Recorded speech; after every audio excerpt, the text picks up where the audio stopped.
Hello, I am a storyteller. I'm a storyteller of all things historical. I like researching and writing stories of anything to do with history. And these two stories I'm going to tell you now came out of nothing particularly historical this time, but out of visits. And I'll tell you them now. The first story is about a visit to a local beauty spot in southeast London. I hope you enjoy it. Now, I've always liked old maps and photos, comparing places to then and now, imagining what places looked like 50 or even 500 years ago. I suppose that's why I like history in general so much. To my mind, a place isn't something you visit or live in or work at. It's the combined histories of all the people who've ever lived there. It doesn't matter if it's a stately home or a castle or a ruin of a cottage in the countryside. Now, I'm sure you've seen those ruins in your walks around the countryside. All that's left is just half a wall, a pile of stones, an old stone hearth, nothing to really indicate what used to be there. But do they deserve our interest like a big dramatic castle does? Yes, they do, because people used to live there. Someone built that cottage. A couple lived in it. They made love there. Babies were born and children grew up there. They were warm there in the summer and cold there in the winter, huddling around the remains of that fireplace. They celebrated there. They laughed and cried there. They earned a living from the land around. And they went on journeys from there too.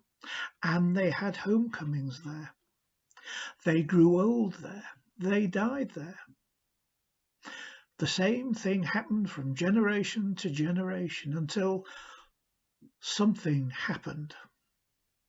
Nobody'll know what, but the cottage was left deserted. But they left their mark. The cottage itself, some names in an old census document or in a court rolls. They would have left children and grandchildren and all sorts of people now dotted around the country, not knowing that their ancestors lived in this particular cottage. They may not have left a history as a king leaves a history, but there's a story to their lives, and that place, as surely as a king has a story. I call it a sense of place. Now, I want to take you back to a day last summer that somewhat shook my faith in history and place. It was a summer Sunday afternoon. The family were busy, so I took myself and my dog out to Keston for a walk. It was an old Victorian estate, now turned into a country park, with a couple of small lakes, some woods, some meadows, and a small river. It was a popular place, but all the visitors were gathered around the lakes and the ice cream van. So the dog and I went the other way and meandered downstream into the woods. We passed the usual information board, a little bit of information on who owned the land, sketches of an old house that used to be there, now long vanished. The sketch was in dark pencil. It seemed that it was all Gothic gables looming everywhere. And the little stream was evidently once an engineered river fed by the lakes, providing rivulets and pools and waterfalls for the delight of the Victorian owners as they walked along the banks. Today, it was muddy, nearly dry, with little of the original man-made channel, and it was nearly full up with silt. We followed the path of the river and I came across the remains of the Victorian garden, some bricks from old walls, bits of steps, sections of old brick paths. It was a warm, sunny day, the trees and the sun providing warm, dappled light. There was the bright blue of the sky high above, and the thick leaves and branches of the trees overhanging. A warm breeze was rustling the leaves. You could hear the lazy drone of insects, the occasional knocking of a woodpecker, and the sum of planes high in the sky flying to and from Biggin Hill Airport. The dog and I circled back around the hot meadows, and I felt the urge to retrace my steps back up the path following the stream to see what else I could see of the engineering and try and imagine how the whole thing might have looked and worked. I found a path that led back towards the stream and into the woods, and I found myself on the other side of the stream to where I was before, and the path turned and led up the bank of the river into some deep shade from the trees above. I hadn't remembered seeing this bit before from the other side of the stream. I was rather surprised because it seemed in rather better condition than the rest, both the path and the bank of the river. It must have been the shade playing tricks, or possibly another part of the stream I hadn't walked past yet. I even found a slightly overgrown stone bench.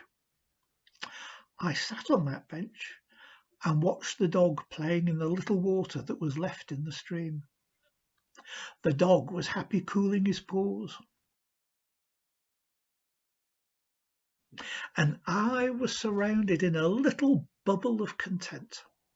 The bench was old but comfortable, and it was quiet too, apart from the buzz of the insects and the breeze in the leaves and the odd plane. Even those sounded muffled and distant now. It was warm without being scorching or oppressive, and the breeze was warm but comforting. I was able to lean back too on an old tree trunk.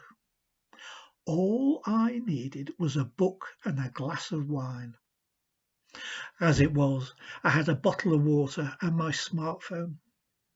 I took a mouthful of tepid water and switched my phone on. Not much happening on Facebook, not much happening on Twitter, and nobody had sent me any emails. I didn't know whether to be happy or not having anything to respond to. I leant back and half closed my eyes. I started thinking about what this place might have looked like in Victorian times, and in my mind's eye the shadow of the stream bank firmed up, as did the path along it. I remembered the sketch of the house, and in my mind's eye I built the house out of the dark overhanging shadows of the trees and the branches.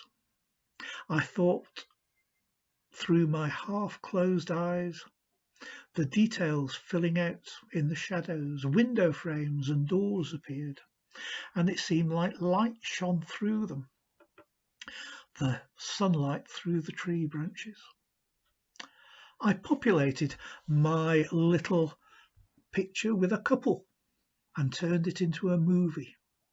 They were walking arm in arm along the edge of the stream, her in a beautifully patterned bell-shaped dress and matching bonnet, him in a frock coat, tight trousers and top hat. There was a dog too, some sort of small terrier. I idly wondered what they might be talking about, and I wondered what the dog was called. I added some new sounds. I heard talking, the couple chattering away animatedly in the sun, a dog panting eagerly and yapping, a horse neighing in the background, and the sound of a child playing in the stream, with laughter, shouts and splashing. I heard the sound of water running. The air took on a cooler edge like it does close to water in damp woodland. I saw a woman, a servant or a nanny, judging by her dress, walking up the path by the stream, waving happily at the child that was just out of sight. The sun shone, making the moving waters of the river sparkle, and the spray off a small waterfall caught the light and formed a small, perfect rainbow. I could smell heady perfumes from a well-stocked garden, the wisteria growing up over the frontage of the house. I could smell lavender, roses, and other delicious scents I couldn't place. The black shapes of the trees and the branches from which I had recreated the old house slowly blossomed with their original colours. The dark grey slates of the roof, the dark red bricks of the walls, highlighted by cream bricks forming cornices and window reveals. The dark leaves of the trees slowly gave way to lighter leaves of shrubbery and flowers. There were splashes of red roses, washes of purple lavender, the red and pink and yellow of wisteria flowers looking like heavy, rich bunches of grapes on a vine. The clothes of my puppets took on their own colours too. The lady had a blue and white pattern dress with a pink bonnet, and the gentleman's suit and hat was charcoal grey, but with a glorious maroon waistcoat and gold watch chain that shone in the sun. Bright shafts of light bathed the area in a warm, bright glow. The sun shone from a sublime duck-egg blue sky, devoid of any clouds. I enjoyed the experience of this movie that I was creating. I remembered thinking I ought not to fall asleep, but the conditions were perfect for making me feel drowsy. I stretched my legs out, adjusting my back on the tree behind me. It felt like the backrest of a chair, not a tree. I was warm, and the seat was feeling even more comfortable, like a garden chair. And I let my imagination flow. My feet felt more constrained in ankle-length leather black button boots. My legs were warm in needle-striped tight trousers. A cravat knot was pressing under my chin, and a tight high-waisted jacket felt strange under my armpits. And the rim of a hat with a substantial hatband restricted my view of the sky above. I watched the couple chat arm in arm, perambulating around their gardens. The child, I could hear, was still playing in the stream, the nanny watching indulgently. A servant came into view, carrying a small table, and another laid a silver tea service.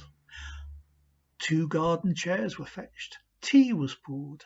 I watched the steam rise out of the cups. The boy was called with a promise of a cream cake. He ran up wet and laughing and grabbed a cake and stuffed it in his mouth. Cream covered his face. His nanny scolds him for his mess and his bad manners, and he runs off giggling with the remainder of the cake. His parents smile indulgently, watching him go.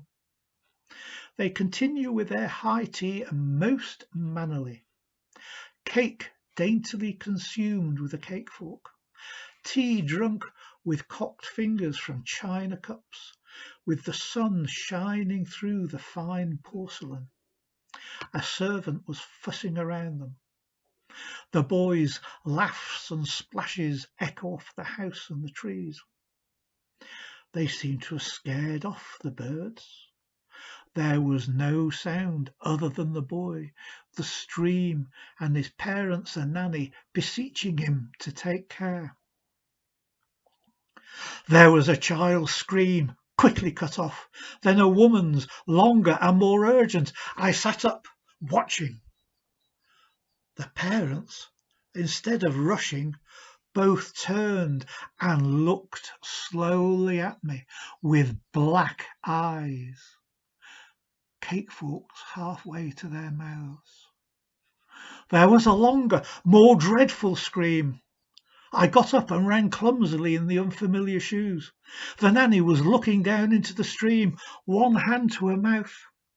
There seemed to be quite a deep pool. I jumped in, the water to my waist, the current strong. I felt around under water. There was nothing. Reaching deeper, I took a deep breath then and ducked under the water. My face was aching with the cold, my hat washed off. I felt a small hand and I started pulling. My other hand found the other small hand. Suddenly they held me in terrific force, crushing my bones. A white, skull-like face appeared, mouth open like a scream. My knees scraped the bottom of the river. My breath was gone. My lungs were aching. Somehow I was being drawn deeper and deeper into the river, the skull face filling my mind. My last thought was to scream. I opened my mouth and the cold water rushed in, filling my lungs, achingly cold, my body racked in pain, the skull melting into a haze.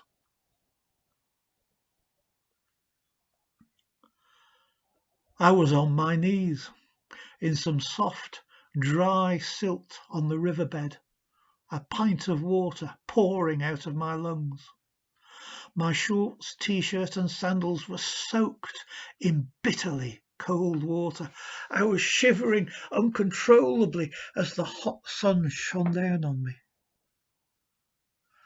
The dog looked at me, head cocked to one side, tail hesitantly wagging.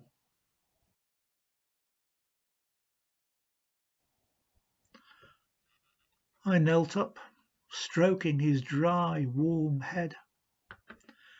I staggered to my feet and stepped out of the shallow, dry stream bed and started walking back to the car. On the way up, I saw a figure in the dark shadows of a rhododendron bush. I thought I heard the words, "next time," but I couldn't be sure.